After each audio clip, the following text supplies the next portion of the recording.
બોલો સદગુરુદેવની જય।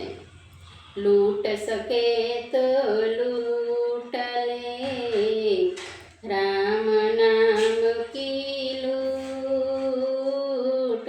લૂટ સકે તો લૂટ લે, રામ નામ की लूट।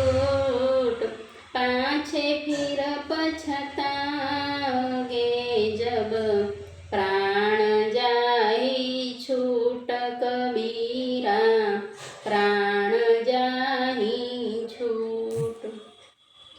કબીરે આ દોહામાં મનુષ્ય જાતિને વધારે ને વધારે રામનું નામ લેવાની સમજણ આપી છે અને વિનંતી કરી છે। કબીર કહે છે કે આ મનુષ્ય જીવનમાં, આ મનુષ્ય યોનિમાં જેટલું બને એટલું રામનું નામ લઈ લેવું જોઈએ। જ્યારે તમે મૃત્યુ પામી જશો અને પછી તમે ખૂબ જ પસ્તાશો કે ખરેખર મારે જે કરવાનું હતું એ હું કરી ન શક્યો, અને એ પછતાવશો ત્યારે કોઈ જ કામનું નથી। આપણા પાસેથી એ સમય પસાર થઈ ગયો છે અને એ પછી આપણે કંઈ જ કરી શકતા નથી અને રામનું નામ પણ નથી લઈ શકતા। માટે કબીરે આ દોહામાં વધારે ને વધારે રામનું નામ લઈ લેવાની એટલે આપણને સમજણ આપી છે। મનુષ્ય યોનિ સિવાય બીજી કોઈ પણ યોનિમાં આપણે રામનું નામ નથી લઈ શકતા।